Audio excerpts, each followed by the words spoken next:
afternoon, everyone. Welcome to our session, URBC webinar. This is the 10th webinar of URBC on strengthening risk information governance. And we are going to discuss the role of BC DRR Hub in enhancing use of risk information in disaster and climate risk reduction. I am Sahar Safaie, founder of Sage on Earth Consulting and member of the DRR Pathways project team. Before we start, I want to acknowledge the territory that I reside, work, learn, and play is part of the Coast Salish community, including the Musqueam, Squamish, and Tsleil-Waututh communities. Before we start, I would like to also say thanks to our sponsor, who have, with their generous contributions, we have been able to make these events possible. I really need to say that the amount of effort that it took to shift from the in-person events to these webinar format has required far more resources. And without their contribution of our sponsors, we would not be able to have these sessions. So including our sponsors include Natural Resources Canada, especially through the Canadian Safety and Security Program, Insurance Bureau of Canada, BC Office of Housing and Construction Standards, BGC Consulting, Earthquake Engineering Research Institute, and BC Real Estate Association, as well as Engineers and Geoscientists, British Columbia. So our session today is about the BC DRR Hub. It's a concept that the conversation has been going on for a couple of years. In fact, it has been initiated at the URBC 2017. And we have been working on it to design a concept and get the conversation, dialogue, and movement going to ideally soon get into the point of establishing it. We have shared a background document. And among the objectives of the session, the first is to basically socialize that concept with a larger group of people. We have been engaged, especially through the DRR Pathways project of NRCan, with about 30 to 40 people of you. Some of you might be in the audience right now, but we want to take it out to a wider group of our community of practice. So that's one of the objectives, which we will try to achieve that through the plenary conversations and the background document that was shared. If you haven't seen that, please go to the event page, and a link to that is attached, is on the event page. We have been talking about the Sendai framework and the connection of each of the topics as we go through URBC sessions with the Sendai framework. In a sense, it's supposed to give all of us, give this area of work, disaster risk management, guidance. And I have been at the UN entity before Sendai, during Sendai, and after Sendai for a couple of years. And yet when I go back to this document, which I went back exactly to refresh my mind for this work a couple of weeks ago, it still looks amazing to me. Like there's still so much richness in this document. And my point is, I really encourage you to put the time to read this page by page, because on a lot of the topics, there is so much nuances and details that have been reflected in the Sendai framework, and it can really guide us and help us to get more harmonized in the way we talk, in the way we think. So Sendai has four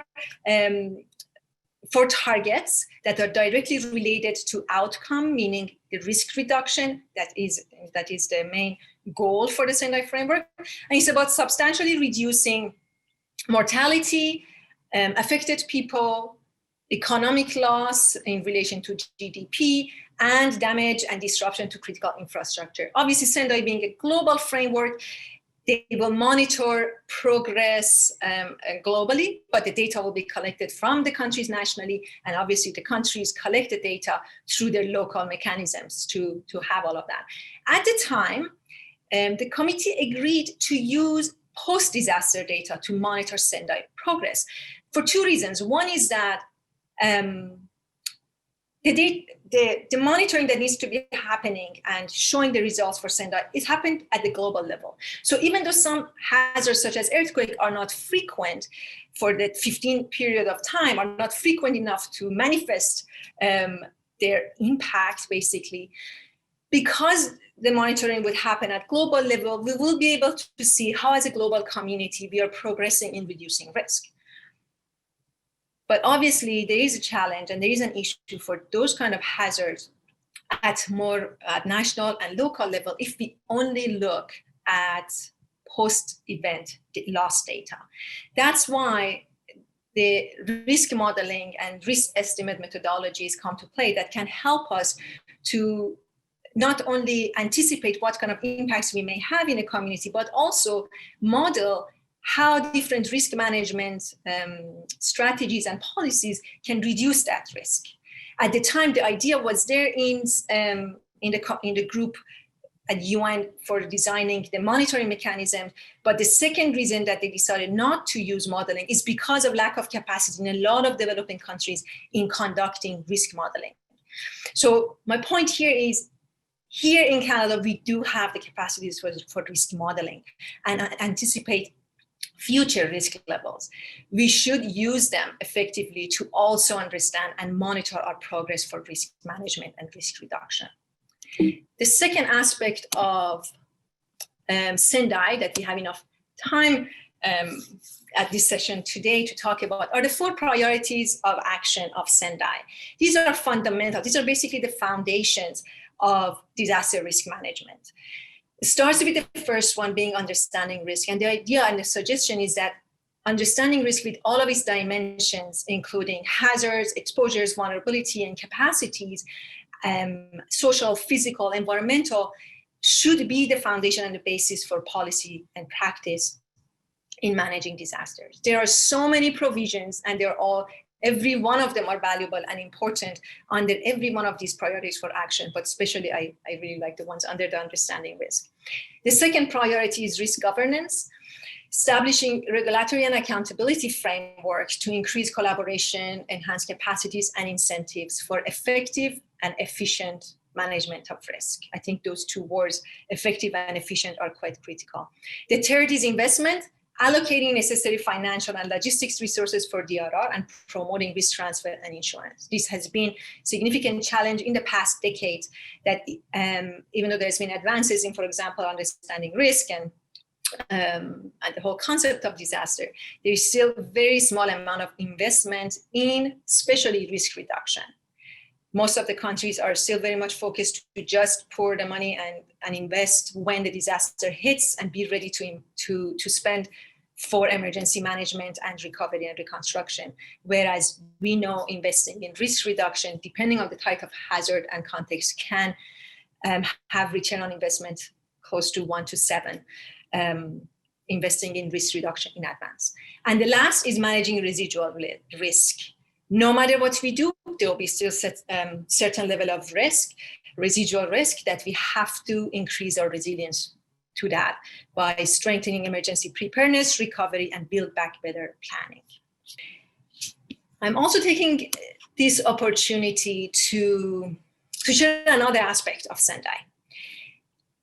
One of the main shifts that Sendai brought forward compared to the previous framework, the Hyogo framework for risk reduction, was to shift from only focusing on emergency and disaster management, shift to focus on disaster risk management. As a result, there are 3 components to that. One is to prevent creation of new risk, making sure our new development, new buildings and new hospitals and roads and bridges are not built in hazard-prone zones, are not built with vulnerable designs. The second pillar is reducing existing risk. So because of our past construction, because of our past construction of our assets, the assets we have and wherever they're located, there is certain level of risk that there are measures, structural and non-structural measures, that we can use to reduce those risks. And at last, again, managing residual risk through emergency preparedness, recovery, and build back better planning. And all of those need to be informed by risk information. Thinking about these 3 pillars should shift us to also think that we need the concept of risk management, being disaster risk management or climate change adaptation, embedded into all sectors that are investing more in new development also. And that links I want to make a link here to the Sustainable Development Goals. This is another international agreement that came into place at the same year as Sendai and the Paris Agreement. Canada has obviously is one of the countries that have been part of the agreement, and we do have a Canadian strategy for sustainable development goals, and I think a unit that at federal level work on it. I think it has triggered in different levels, all the way to the municipalities, but no matter what, the concept is relevant to what we do at all levels of the government, especially at local level. And at every one of these goals, the 17 goals, the concept of resilience shows up. Either, and not all of them, but a majority of them, either for disaster risk or for climate change. Some of them are very more obvious to think the connection: the poverty, hunger, health, education, gender, water, energy, job security, industry, inequalities, sustainable cities. Many of them can and should incorporate the concept of disaster and climate resilience in them, because the advancement that we can see and we will build towards for every one of these aspects can be hindered or stopped or even have a setback because of a disaster.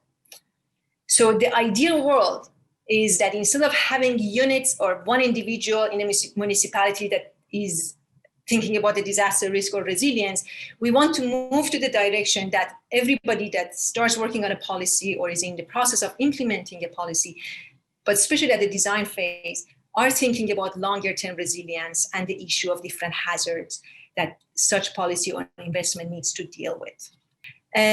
With that, I want to pass the screen to Maury, who is going to talk about navigating pathways of disaster resilience in BC. You have been hearing from him, and I think all of us are big fans of his slides. So I stop sharing it. Maury, please. Hi, everybody. Journeay here. My job for the next few minutes is to just really set the stage for the conversations that we're going to have for the rest of today. So this is really, as Sahar mentioned, rooted in the Sendai framework, but it's really asking the question, how do we go about implementing Sendai in a meaningful way here at a regional and local level? So that's the piece of the puzzle that I'm going to look at. And it's been a bit of a long-standing exploration for us with the release of Sendai and kind of thinking about implementation. A group of us got together in 2016 and applied for some funding to basically open this conversation about what would it look like to implement Sendai here in the region. And that took the form of these understanding risk symposia that we've been hosting now for a couple of years with Susanna and Jessica and many others who have come together to explore these ideas.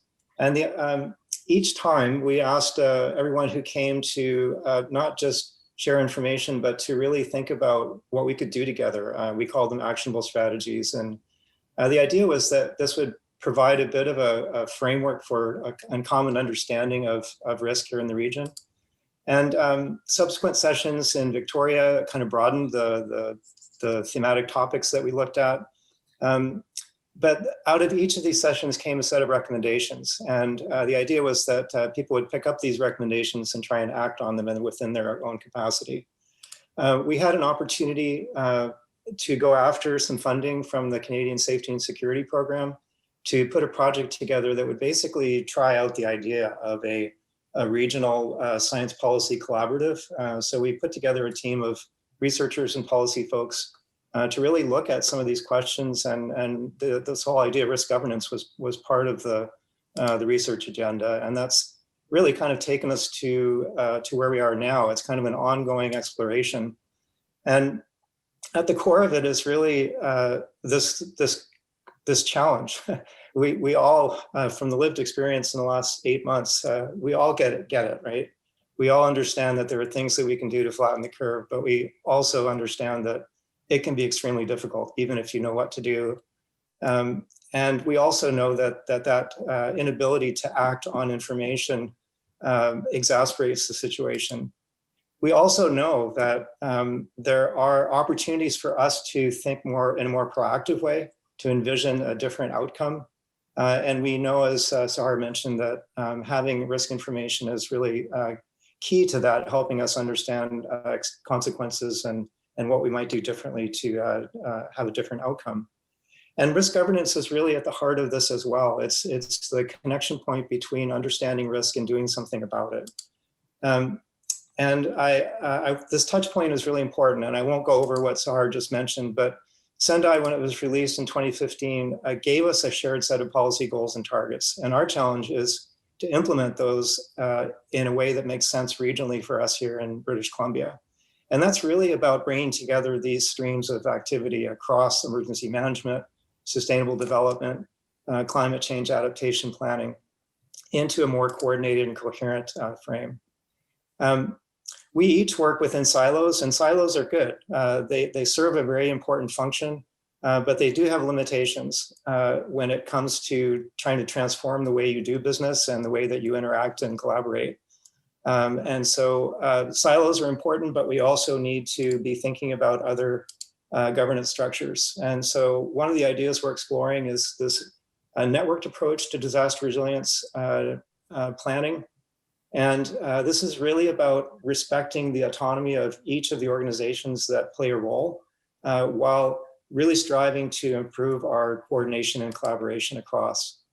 And I wanted to give a couple of examples of really successful networks. There are really long-standing science networks that have been in operation for many years around environmental monitoring, and increasingly over the last couple of years, we've seen policy networks spring up in regions to address kind of place-based issues that are really important, where science needs to be used to inform different policy choices and considerations. And we also have seen variations of these science policy collaboratives rooted in kind of regional planning, and we talked about this earlier in this session. I think that's my job right now, is really to kind of set the stage. I'm going to close with just this slide, which I showed a little bit earlier, but this is kind of acknowledging that there isn't a standard way to manage risk. It depends on the kind of risk that you're faced with. For frequent and understandable risks, we have legislation in place, and we kind of know how to do that. As Sahar mentioned, we have good risk assessment methods in place to look at complex and uncertain risks, but each one of these brings in a different set of players and a different set of information. And so the challenge for us is to figure out how to address the spectrum of hazards and risks that we're exposed to here in a way that builds on our strengths as a community of practice. And that's really what we're up to here today. So with that, I'll stop sharing my screen and pass it back over to Sahar. So based on the challenges that we have faced and we have seen here in ABC, but also with some international experiences that we have had and observations we have had in the past work, these set of challenges, including the silos, that risk assessments are done in the silos of hazards and by sectors. Information is scattered and unorganized. They're not cost effective because they're not benefiting from past work. They're not effectively communicated to the stakeholders. The information and the results are not effectively communicated. They don't provide relevant risk information for policy design, are not used for policy design, which any one of them do have many different reasons, aren't linked to policy development processes and their governance mechanisms, and there is insufficient capacity among the practitioners. So these are the top categories of the challenges that have been basically the motivation for working towards the idea of establishing the hub. But they also extracted, I thought it's a good space to extract few clauses from the understanding disaster risk from the Sendai, the first priority. And the hub is really built on these fundamental points to strengthen technical and scientific capacity to develop and apply methodologies for modeling hazard and risk assessment, to promote investments in innovation and technology development for long-term, multi-hazard and solution-driven research in disaster risk management. So this point is not about only like researching to understand risk better, but doing research to find solutions for disaster risk management, and to promote and improve dialogue and cooperation between scientific bodies and technical bodies and other stakeholders and policymakers. These are at the heart of the concept of the BC DRR Hub also. So it's about working together to build resilient communities in BC. It will enable collaborations and connections between science and policy to work together to enhance the governance of disaster risk information for building resilience. The terminology of governance used in the context of disaster risk information might not be very familiar. There is a lot to be said and a lot to be done for enhancing governance of risk information for disaster risk reduction. But in very short, in one sentence, it's basically bringing, supporting the work to basically be able to do effective and efficient production of risk information, sharing and using it for policy and planning. So it's time for the first breakout. Sticking still to the zone of challenges, because after all this kind of work starts with understanding the problem in order to define and start working on designing the solutions. Here, we are going to split into 3 groups, and facilitators will be Maury, John Chapman from North Shore Emergency Management Office, and myself. We want to dig a little bit deeper into the gaps and barriers in using hazard and risk information in policy planning investments in various sectors. So whatever you put forward, which might be the stuff that you have mentioned in past sessions, new items, or stuff from the poll, try to dig deeper and answer why. What is the underlying reason for these barriers? Glad to see you all. In total, we have 70 people and wonderful 20 people here. Half of you are showing your videos. It's great to see your faces, some familiar faces, some new faces. Okay, here is the question. What are the gaps and barriers in using hazard and risk information in policy, planning, and investments in different sectors? Building on one of the points made, the information being too complex for intermediate or non-technical level users, through a workshop and survey that I conducted, it's specifically a lot of the science behind the hazards themselves isn't necessarily understood by a lot of policy and decision makers. Naturally, not everybody has that background, but without that knowledge, it then becomes hard to apply. So that's why there needs to be a stronger link between the actual producers of the science to be able to explain that information, I think. Okay, thank you. And please introduce yourself before you make a comment. Go ahead. Sorry. Meredith Fife. I'm a master's student at Western University studying seismic hazards. So wonderful. So the point you're making, the feedback that you got, was it from the non-technical people who want to better understand the assumptions and the science behind? Yeah, we ran a workshop in Vancouver last December talking about the Vancouver Micronation project. And we had a group of engineers and other planners and emergency managers, GIS technicians, and so on.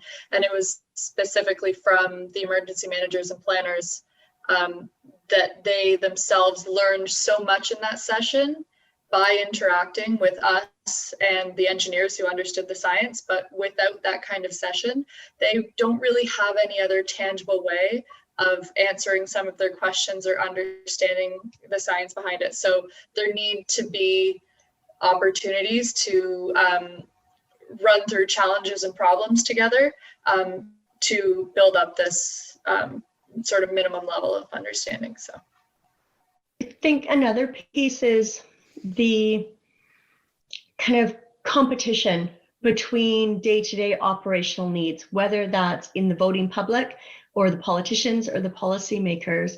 It is a real challenge to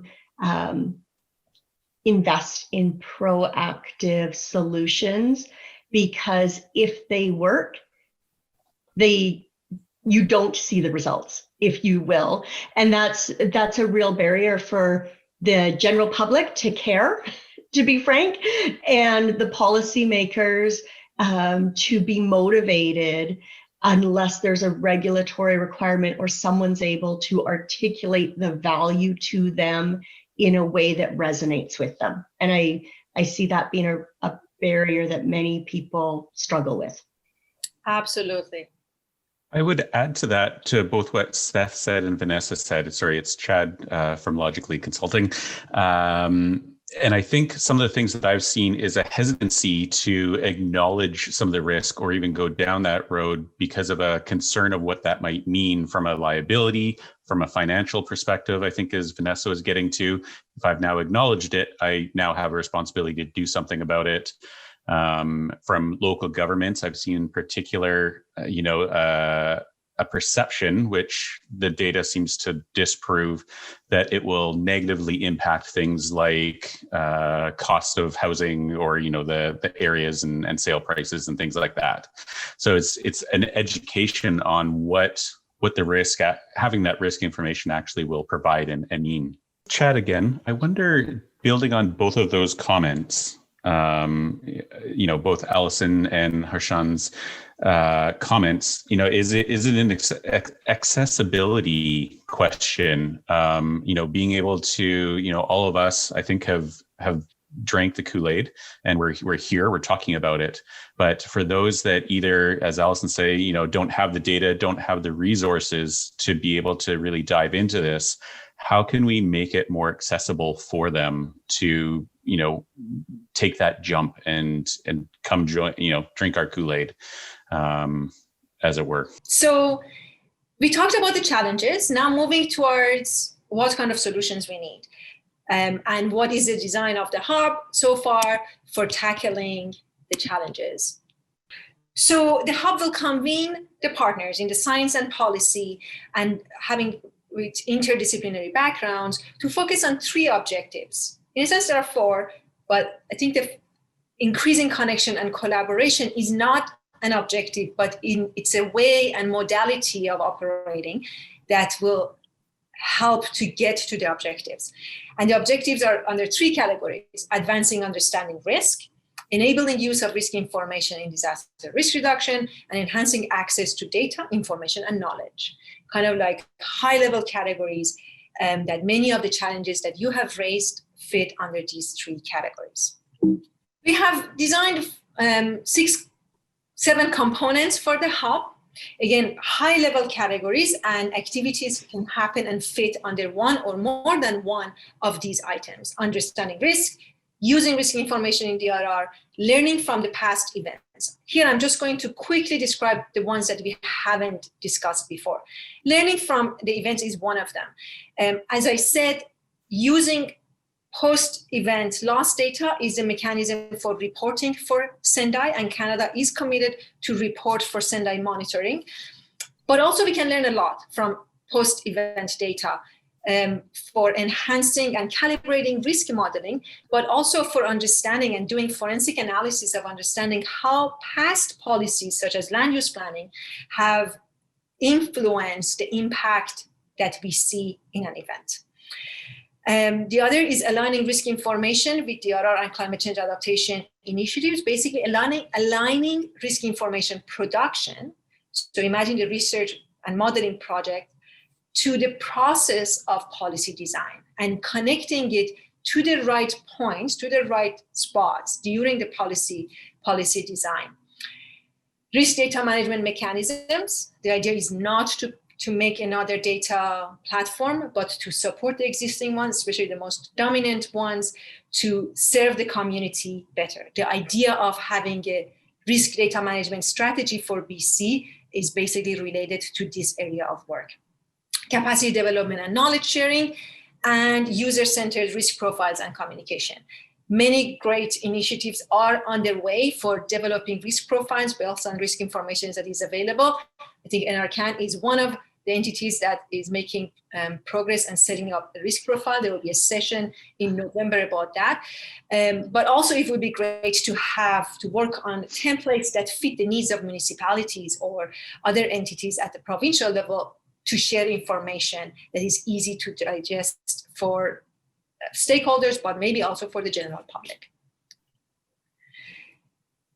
As here at the top, you see, the idea is that all of these would be implemented with the hub and the partners. So the way the institution of the hub gets set up and the partnership is established is foundational to the success of the hub and to the role that the hub plays.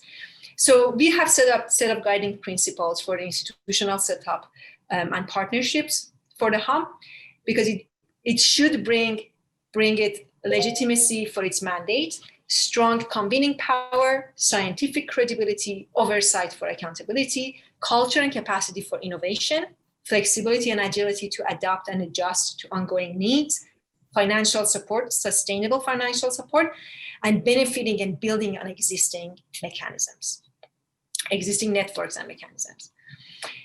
Very simple wording, because the concept of the hub is quite complex, and we have faced in the past, might be the wording of the hub, might be the whole topic of risk information and data.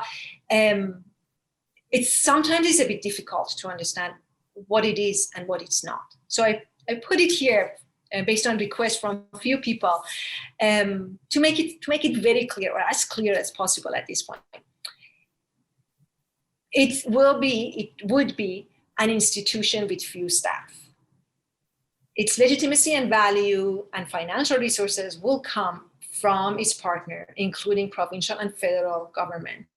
But ideally, it should be an independent entity. It would have governing board members from the partner representatives on their board to guide the hub, but ideally it should be independent. It would be nonprofit. It should have sustainable financing so that the time of the staff and resources are not spent in writing proposals here and there. It would serve all stakeholders, but especially as a priority, the municipalities and First Nation communities. It would support risk data management practice, but not establishing a new data platform, supporting existing ones to better serve the users. With that, I want to ask our great speakers to share few examples of projects that have interdisciplinary collaborative model and have benefited from science, data management platforms, connection and collaboration, and co-design with policy entities. Our first speaker is Trisha. Trisha Maciejko. The floor is yours. Thank you for that, Sahar. Can everyone hear me okay? Am I coming through? Okay. I first wanted to thank everyone for the opportunity to share a little bit about IPREM during today's session. Before diving into who we are, if we could just move to the next slide, please, Sahar. At a high level, and for those of you who may not be familiar with us, IPREM is an intergovernmental entity that was established in 2009 through a Memorandum of Understanding. The MOU is between the province of BC through Emergency Management BC and the Metro Vancouver Regional District on behalf of its 21 member municipalities, 1 Treaty First Nation, and 1 electoral area. Recognizing that the Metro Vancouver Regional District does not have the authority to coordinate emergency management for the collective region, and local governments are each responsible to develop and implement their own emergency management plans as outlined in the Emergency Program Act, the partnership was established due to the complexities. Our governance structure includes a policy group, and it's represented by the Metro Vancouver Board Chair and Minister responsible for emergency management, a steering committee consisting of local government CAOs and provincial ministry representatives, and 3 support staff. At the staff level, and as conveners, facilitators, and relationship builders, IPREM identifies regional emergency management gaps and provides a mechanism for bringing people and sectors together in support of our vision of a disaster-resilient region. Our project work is focused on coordinating and hosting engagement sessions, workshops, and forums, all resulting in reports and recommendations that are then tracked and elevated to support implementation by those with the appropriate authority or responsibility. If we move to slide 3, I have an example that I would like to share, and that is the IPREM's 2019 regional tabletop exercise. This exercise brought together subject matter experts from emergency management, engineering, geographic information systems, communications, and senior decision-making. and they were representatives from local and provincial government and regional entities. Through collaborative efforts with Natural Resources Canada and GeoBC, as well as many others who were involved in the development of the regional disaster debris management framework over the last 5+ years, IPREM's exercise provided a realistic scenario based on historical information and scientific data that supported participant activities. The results of the exercise were highlighted in an after-action report, which includes 10 recommendations to advance the work of disaster debris management, public communications, and regional decision-making. It also emphasizes the value of and need for equitable information sharing, particularly when it comes to risk and GIS data, and collaboration, which requires input and commitment from all involved organizations. So with that, I would just like to thank the URBC team for providing me with this opportunity to highlight that one particular initiative and our partnership. I don't think there's time for questions, but if anyone has anyone, I'm happy to answer them in the comments for you. Thank you so much. So building on Trisha's presentation and related to the same project, the debris management project, Gurdeep, please go ahead.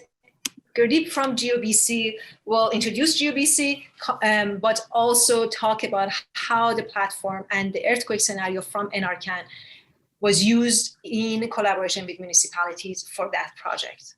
Yeah, thanks, Sahar. I assume you can all see my screen? Yes. All right, thanks. Thanks to Trisha for providing great overview of the IPREM and the purpose of the 2019 regional tabletop exercise. Now, I would like to share our experience with providing situational awareness needs for emergency management stakeholders. Let's look at this picture here. I took this picture during an agency or stakeholder briefing during the 2018 flood season at the Southwest Emergency Operations Center in Surrey. I think this is a great picture as it illustrates our collective needs for a common understanding of hazards. Trisha talked earlier about the purpose of the tabletop exercise. Now, let us look at some of the key business questions that the stakeholders had during the IPREM exercise. First of all, what are the likely impacts of the earthquake scenario on the buildings within the proposed areas of interest? How much debris will be generated and where will, within the areas of interest? Where will the debris be stored? Considerations for potential sites.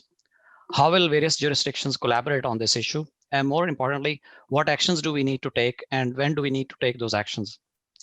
As you can see here in this picture, all stakeholders are seeking a common understanding of hazards, risks, situational awareness so that they can develop action plans to mitigate hazards, in this case, debris generated due to an earthquake scenario. So the solution, what is the provincial approach to answer these questions related to business needs of stakeholders? What we have done is we have created one place or platform, which is called BC's Common Operating Picture Portal, to access all mapping information to support situational awareness for provincial agencies and external stakeholders. At the back of the room, you see an example of the maps and tools that we have developed as part of the Common Operating Picture platform to support situational awareness needs of emergency management stakeholders. A very quick overview of what the Common Operating Picture entails and what is the current content and what is the future content. First and foremost, the COP is envisioned to be a one-stop shop. It includes self-serve tools to provide a number of services to meet the needs of a wide range of stakeholders for multiple hazards, whether it is flood, fires, landslides, so on and so forth. It also includes curated data that already exists within the provincial warehouse and add values to the data by providing interpretation and context where possible on how to use it at both local, regional, and provincial scales. We've also included some story maps that provide additional context. There's several tools included that help analyze some of the data to answer specific questions. For example, if water level was to rise to a certain point during flooding, the number of buildings that would be damaged and estimated economic losses within a community. Users are able to develop planning scenarios to better understand the impacts of hazards, and this could inform development of mitigation plans for their specific organizations. It's important to note that we have provided access to the COP, Common Operating Picture Portal, to all partner agencies of EMBC. That includes not only local governments, but also First Nations, critical infrastructure owners, and federal departments. On this slide here, you see a number of areas that are part of the future vision and are grayed out on this slide, but it is expected that the province will explore some of these areas in the near future as part of the modernization of the Emergency Program Act and BC's climate change adaptation strategy. As Trisha mentioned, we leveraged this platform in 2019 to collaborate with various stakeholders to firstly identify hazards, potential impacts, and share the information not only within their own teams of each jurisdiction, but also with other levels of government. This slide here shows a screenshot from the IPREM exercise scenario. What you see here is on the screen is results from the exercise scenario in 2019. On the map, you see red polygons. These are the areas of interest which were identified within each municipality, and blue and gray shaded areas show the debris volume due to an earthquake. As part of the process, NRCan, Murray and Tegan, they generated an earthquake scenario, and we developed this portal with base data for the workshop.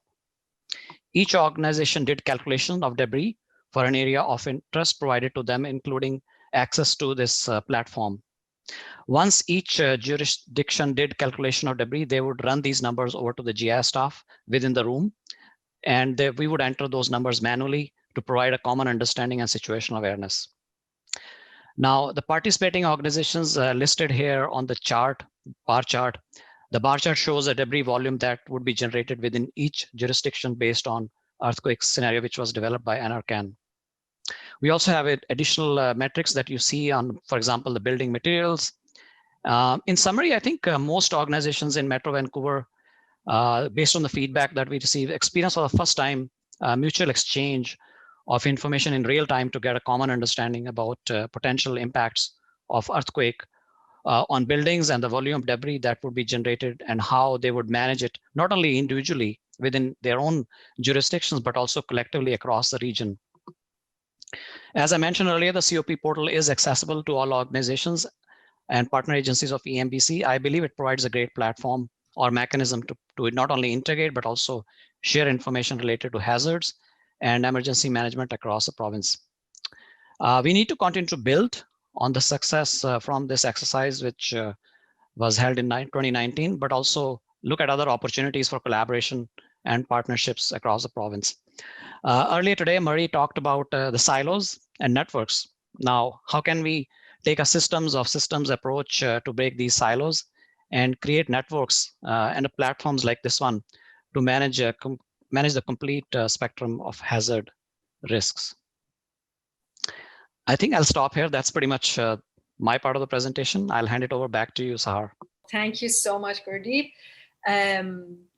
We had done through a project, we have done some research with the GIS units in different municipalities, and we have heard independently from many of them how they valued this project, because it was not about just getting together and talking and meeting, but it was a meaningful, clear project that brought them together for a purpose, and it enhanced their connection between different units of different municipalities. So our next speaker is Micah Hilt from City of Vancouver, and the project he will talk about is a pilot which was done as part of an NRCan DRR Pathways project for using risk information and socioeconomic vulnerability information for developing and evaluating earthquake retrofit policy options. Micah, go ahead. Hi, thanks for having me. As Sahar mentioned, I work for the City of Vancouver. I am the lead seismic policy planner. I'm also the only seismic policy planner, so you can kind of take that for whatever you think. So my mandate is basically to come up with policy for our 90,000 existing buildings to reduce the risk in those to earthquakes. And as part of that project, there are a number of moving pieces. One of them is working with Murray and Tegan to do the risk assessment pieces, getting that data, pulling that data in, and then evaluating it in our own sort of planning contexts. Another bit of that, which we'll get into today, and honestly, like my whole presentation is essentially what Sahar has put on this introduction slide. This is the punchline right there. We basically worked together with NRCan, Sahar, Compass, underneath the Pathways project to develop a tool or a process and a tool that allows you to get from risk information huge spreadsheet, all kinds of data, to a way of actually understanding that information that moves us to policy.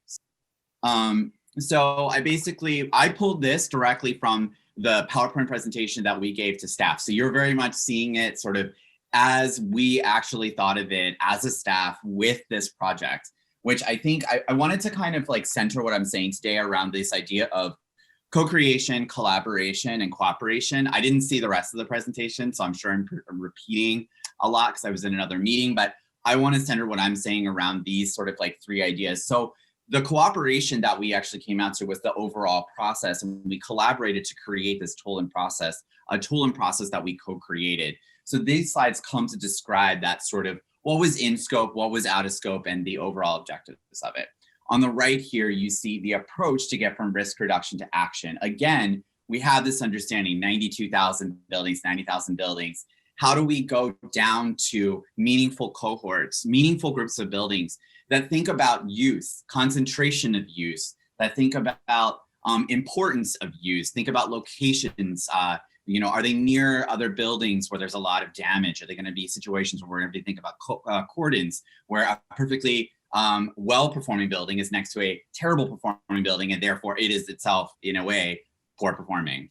How do we think about all those factors, bring them all together, synthesize out the risk, synthesize all the way through the risk data, and get us to a place where we have meaningful cohorts where we can think about policy options and think about them in an objective, not quite quantitative, but qualitatively, quantitatively mixed method sort of informed way that we can understand what those policy options mean. So I've kind of alluded to bits and pieces of this, but kind of go back and to bring it all forward, we've got this idea of priority ranking. So you've got our sort of concentration of building damage map there in the background. And then you've got a prioritization matrix, which is a bit smaller than I had thought it would be on my own screen. But to kind of walk you through it, what it essentially does is it allows you to take into characteristics of a particular building, a particular group of building, all within the risk modeling data, and then figure out what kind of priority that building is. Obviously, that's going to include one thing I forgot to mention, social vulnerability and our collaboration with UBC. It's going to include use and its use characteristics, its location, all of those factors. Once we have all of that, we move through this process of structured decision-making, which is one of the things that Compass really brought forward. Again, the different pieces of the collaboration, Sahar bringing the perspective of a lot of policy work and how to move through Sendai, how to actually ground Sendai in a meaningful way. Murray with a lot of the risk data, this structured decision-making process, me with my hand gestures, like all coming together to figure out how we might move through a structured process to come to policy. So how that fits into the larger piece here is my mandate is to develop policy to reduce the risk we face to all earthquake-prone buildings, privately owned, existing buildings, that is. The ultimate goal is to protect life and safety, equitably reduce risk to advance recovery, and to think about overall resilience. The deliverables that come out of my work: risk assessment, policy options, engagement process, and the strategy. So you can see where this fits in as that really critical pivot point between the really hard quantitative stuff, all the modeling pieces, and the more difficult, well, not more, whatever, they're both difficult, the difficult bit of coming to an understanding of how we would get to policy. So it's really that critical pivot point. We were able to work with the folks that I've mentioned through the Pathways Project to help us figure out how to create a meaningful flexible position to get between those two from one place to another. Yeah, so really just honing in on this idea of collaboration, cooperation, and co-creation. The other thing that I wanted to emphasize that's particular to the hub that kind of zooms out from my city of Vancouver perspective is that disasters do not care about borders. Risk reduction requires regional action. It's going to be a lot of different regional actors all working together with a common goal of reducing risk. So from the city of Vancouver's perspective, it's all well and good that they've hired somebody, me, to think about these things. It's all well and good the province is thinking about these things that are really high scale, but we need to be thinking in between and thinking about collaboration and cooperation. And the hub concept, in my mind, provides a venue for a lot of that. It provides that sort of common lift where different capacities can come together, different skills can come together and sort of collaborate and cooperate. I'm offering a specific instance where we did this, but I think in general, what I'm trying to say is that it applies as a way of kind of going about this overall. So Great. Thank you so much, Micah. With that, we want to now move to our second breakout. So as I mentioned at the beginning, we are midway through URBC. We have been hearing a lot about challenges, but also opportunities. So based on what we have heard in the past sessions, but also some of our engagements through the DRR Pathways project, we have selected 10 of the strategies, guidelines, or tools, bucketing them as under initiatives, that they can support enhancing the quality and use of multi-hazard risk information in building resilience in BC. So when we break out in two groups, you're going to see 10 initiatives split it in two sets so that it's easier to digest. And we want to discuss, why do we need science policy collaboration for these initiatives? Why just in policy or just in science, or one entity doing it would not be sufficient for design and implementation of those? And what could be the role of the hub to support initiation of these and success of these initiatives? Some of these have to be led by one of the institutions, some other institutions, government, or the research entities. Some of it, and the hub would support that process. Some of it, maybe the hub can play the leading role. So Daryl, please take us to our breakouts. We'd love to hear how the Science Policy Collaborative could work and how the DRR Hub could support success in these areas. If I could offer out to the group, a DRR Hub is a fantastic way for you to put information somewhere. But I think the most important thing about DRR is the actual engagement and relationships you have with the provider of that information. So wonderful that a soils map is going out, but as a local government that would be using that soil map and sharing it upwards, sideways, and downwards in our organization, we're really looking to have that conversation with you, receive an orientation before it gets posted on a map and subject to interpretation. Yeah, that definitely makes sense. Just to build off that point, my name's Heather. I'm a hydrotechnical engineer at NHC and do a lot of flood risk assessment. I think compiling this information in one place will really help to break down some of the barriers that we have now, as Sahar alluded to. The responsibility for natural hazard risk management is at the municipal level in BC. And so having, and so some of that data, we're talking about different hazard maps and so on, as many of people on this call know, is stored on the databases of individual municipalities. So I think having a central repository, but also having just well communicated outlines and some consistency in the look and feel of things could be helpful. I hear from a lot of local jurisdictions, First Nations, as well as municipalities, that it's it can be hard to keep track of everything. There's this study, there's this initiative. It's a lot to sort of keep track of. So I think a central repository with things clearly labeled and identified, sort of consistently designed. I think sometimes as technical specialists, obviously, we get really focused in the details, and that's very important, but we also need to think about the look and feel and how people are going to read that information. There's some opportunity for standardization there. Awesome. Thanks, Heather. One thing I was just thinking of is that I think the science policy collaboration, first of all, great idea, and love that focus.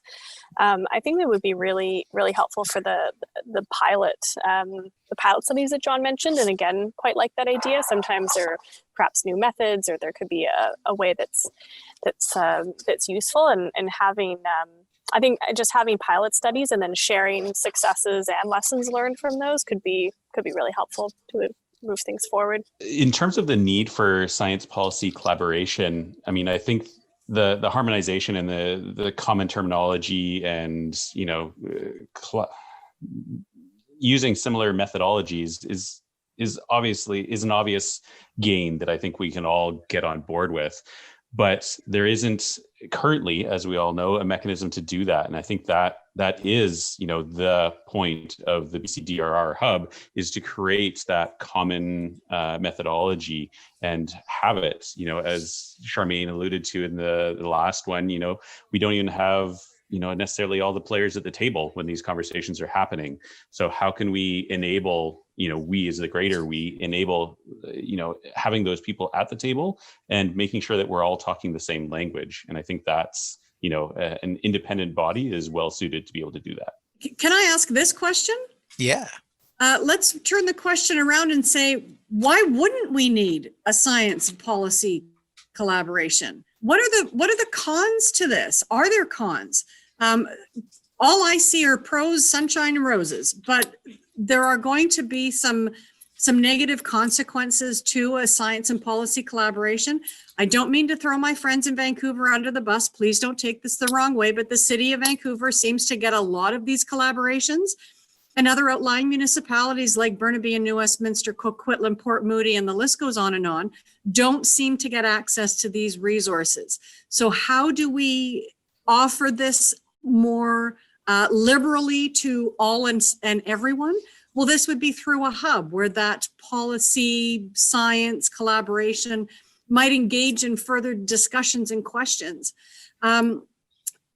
What I think the hub might be missing are non-disclosure agreements and all sorts of other data sharing agreements. I asked the question in the chat otherwise, because there is going to be a lot of folks that are going to be holding their cards close to their chest. So does a science policy collaboration open those doors, or is it going to be closing more of them? Thank you for listening. Hi, this is Chris McLeod. I work for Esri, the GIS company.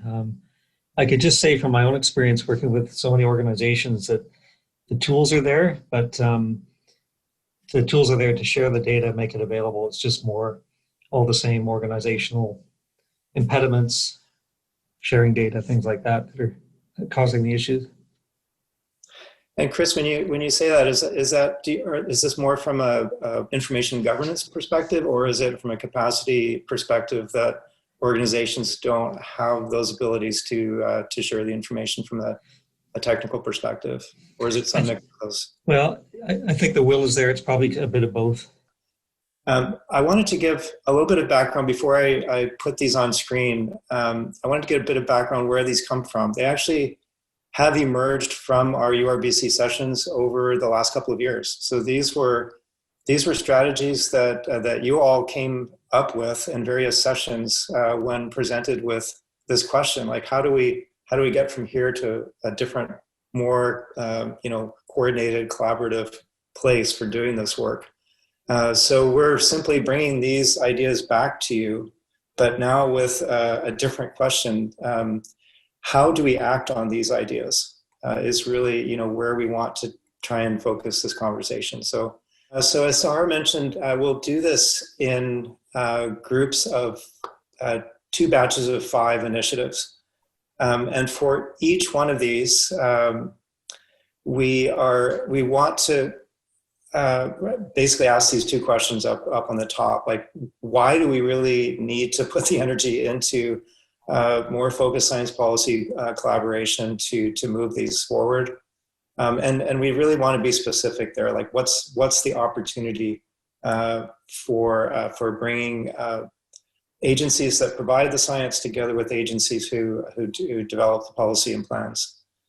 And secondly, we want to reflect on this question of from your perspective, what role could this kind of science policy collaborative play to move some of these initiatives forward on our collective behalf?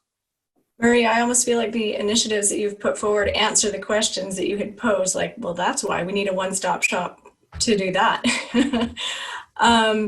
I can think of another totally unrelated initiative whose governance structure might be helpful too, and that is something called the First Nations Public Service Secretariat.